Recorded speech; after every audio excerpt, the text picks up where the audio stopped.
Israel ने Iran को धमकी देते हुए कहा है कि ईरान के लोग ट्रेन से दूर रहें। वहीं दूसरी तरफ डोनाल्ड ट्रंप ने भी ईरान को धमकी दी थी कि 48 घंटे का अल्टीमेट खत्म होने के बाद वो ईरान पर इतने हमले करेंगे कि ईरान स्टोन एज में चला जाएगा। इस युद्ध में सिर्फ सैन्य ठिकानों पर हमले नहीं हुए हैं, बल्कि सिविल और ऑयल इंफ्रास्ट्रक्चर पर भी जबरदस्त हमले हुए हैं। ईरान में भी हमले हुए। ईरान ने भी खाड़ी देशों के सिविल और ऑयल इंफ्रास्ट्रक्चर पर बड़े हमले किए।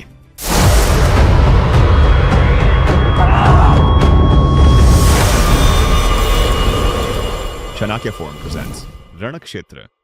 नमस्कार, मैं राम अवतार पांडे और आप देख रहे हैं रणक्षेत्र। अमेरिका और ईरान की जंग अब एक ऐसे मोड़ पर आ चुकी है जहां सिविल इंफ्रास्ट्रक्चर को निशाना बनाने में किसी भी तरह की परहेज नहीं की जा रही।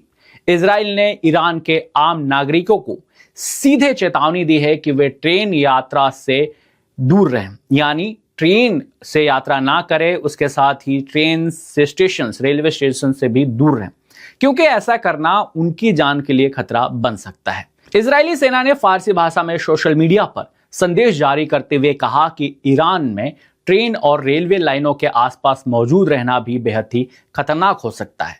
इस संदेश में यह भी कहा गया है कि लोगों को कम से कम शाम तक ट्रेनों से दूर रहना चाहिए। इस चेतावनी को सिर्फ एक एडवाइजरी नहीं, बल्कि आने वाले बड़े हमले का संकेत माना जा रहा है, क्योंकि पिछले कुछ हफ्तों से इजराइल और अमेरिका लगातार ईरान के सैन्य और रणनीतिक ठिकानों पर निशाना कर रहे हैं। अब आशंका जताई जा रही है कि रेलवे नेटवर्क भी संभावित टारगेट बन सकता है। इस एक महीने के युद्ध में सिर्फ सैन्य ठिकानों को ही नहीं, बल्कि सिविल और ऑयल इंफ्रास्ट्रक्चर को भी बड़े पैमाने पर निशाना बनाया गया है। यह भी सच है कि केवल ईरान पर ही हमले नहीं हुए हैं, बल्कि ईरान ने भी जवाबी कार्रवाई करते हुए खाड़ी देशों के सिविल और ऑयल इंफ्रास्ट्रक्चर को निशाना बनाया है। ईरान ने सऊदी अरेबिया की रिफाइनरी, यूएई के ऑयल टर्मिनलों और कतर के बड़े एलएनजी कॉम्प्लेक्स जैसे एनर्जी इंफ्रास्ट्रक्चर पर हमले किए हैं। इसके अलावा बहरीन से फ्यूल टैंकों पर ड्रोन स्ट्राइक हुए, जबकि कुवैत के तेल और पेट्रोलियम प्लांट्स को भी निशाना बनाया गया। ईरान ने कतर के रास लाफन और मसीद जैसे बड़े पेट्रोकेमिकल हब, सऊदी अरब के जुबैल कॉम्प्लेक्स और यूएई के गैस फील्ड को भी संभावित टारगेट घोषित किया। इतना ही नहीं, कुछ हमलों में एयरपोर्ट, पानी के डिसैलिटेशन प्लांट जैसे सिविल इंफ्रास्ट्रक्चर पे भी ईरान ने हमले किए। अमेरिका के राष्ट्रपति डोनाल्ड ट्रंप पहले ही चेतावनी दे चुके हैं कि अगर स्टेट ऑफ हॉर्मुज को नहीं खोला गया तो वो ईरान पर इतने हमले करेंगे कि वो स्टोन एज जैसी स्थिति में पहुंच जाएगा। हाल ही में अमेरिका ने तेहरान और करज शहर को जोड़ने वाले पुल को भी नष्ट कर दिया, जिसे B1 ब्रिज के नाम से जाना जाता था। इस हमले के बाद ट्रंप ने बड़ा दावा भी किया और ईरान को 48 घंटे का अल्टीमेटम दिया, जिसकी समय सीमा अब खत्म होने वाली है। हालांकि ईरान ने भी इस धमकी को खारिज करते हुए सीज फायर के प्रस्ताव को ठुकरा दिया और डोनाल्ड ट्रंप को कहा कि आपके इस अल्टीमेटम को हम नहीं मानते हैं। इस युद्ध में सिविल इंफ्रास्ट्रक्चर पर जो हमले हुए हैं, उससे न कि सिर्फ ईरान, खाड़ी देश, बल्कि पूरी दुनिया प्रभावित हुई है। चलिए आपको ये बताते हैं कि कैसे सिविल इंफ्रास्ट्रक्चर और ऑयल इंफ्रास्ट्रक्चर पर हमला करने के बाद न कि सिर्फ ईरान, खाड़ी देश, बल्कि पूरी दुनिया प्रभावित हुई। दरअसल इस युद्ध में ईरान ने स्टेट ऑफ हॉर्मुज को चौक कर दिया और इस स्टेट ऑफ हॉर्मुज से पूरी दुनिया की ग्लोबल ऑयल मार्केट की जो सप्लाई है, उसका 20% सिर्फ इसी स्टेट ऑफ हॉर्मुज से इंटरनेशनल मार्केट में आता था। ना कि सिर्फ ईरान का तेल, बल्कि जो बाकी खाड़ी देश हैं जैसे सऊदी अरेबिया, यूएई, कतर, इन सभी देशों के ऑयल गैस का एक्सपोर्ट का जो सी रूट है वो स्टेट ऑफ हॉर्मुज से गुजरते हुए ही इंटरनेशनल मार्केट में आता है। आप मैप पर देखिए और समझिए, अगर यूएई को अपना पेट्रोलियम प्रोडक्ट या गैस, कतर को अपना गैस इंटरनेशनल मार्केट में लाना है, एशिया और बाकी देशों में यदि भेजना है, तो उसे स्टेट ऑफ हॉर्मुज को पार करते हुए ही बाकी जगहों पर जाना संभव हो पाएगा, जिसे ईरान ने पूरी तरह चौक कर दिया और in oil tankers, gas tanker ships को निकलना बहुत मुश्किल हो गया है।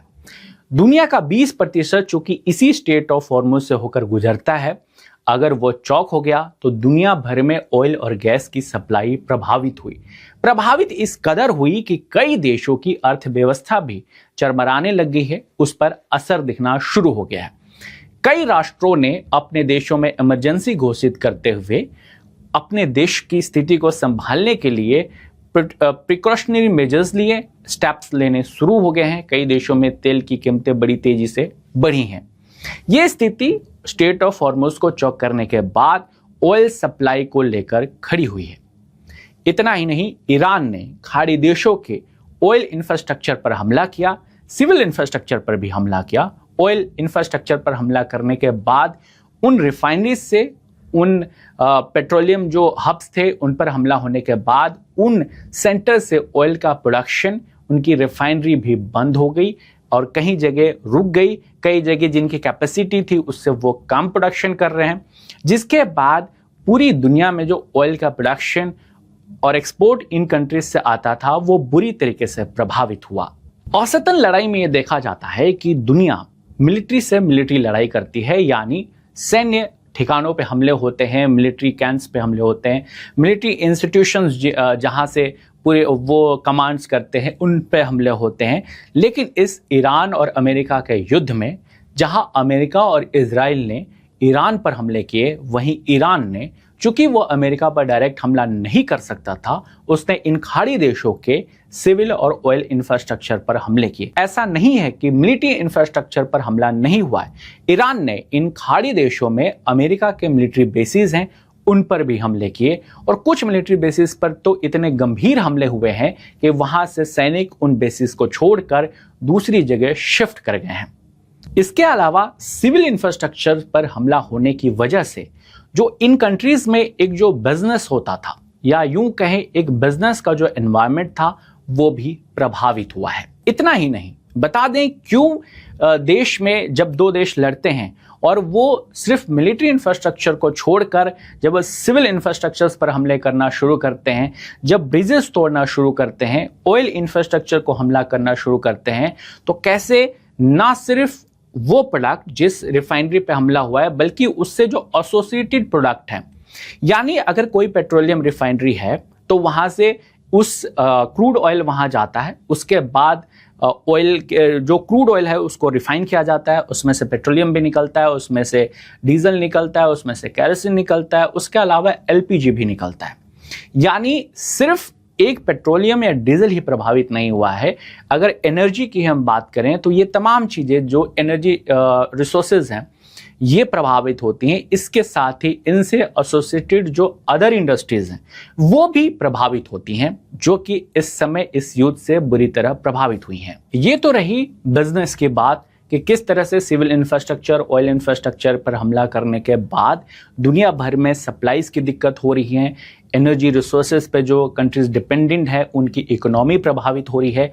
इसके अलावा इस युद्ध में एक और महत्वपूर्ण पहलू देखने को मिला है, वो है सिविल इंफ्रास्ट्रक्चर, जैसे कि पुल पर हमला, ये भी देखने को मिला है। हाल ही में अमेरिका ने ईरान के एक पुल को बर्बाद कर दिया जो तेहरान और कर्ज शहर को जोड़ने के लिए बना था। इसके बाद ईरान ने भी एक लिस्ट जारी करते हुए धमकी दी कि वो खाड़ी देशों के 8 ब्रिजेस को भी तोड़ सकता है, उन पर हमले कर सकता है।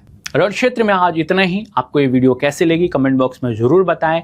इसके साथ ही वीडियो को लाइक और शेयर करना बिल्कुल ना भूलें।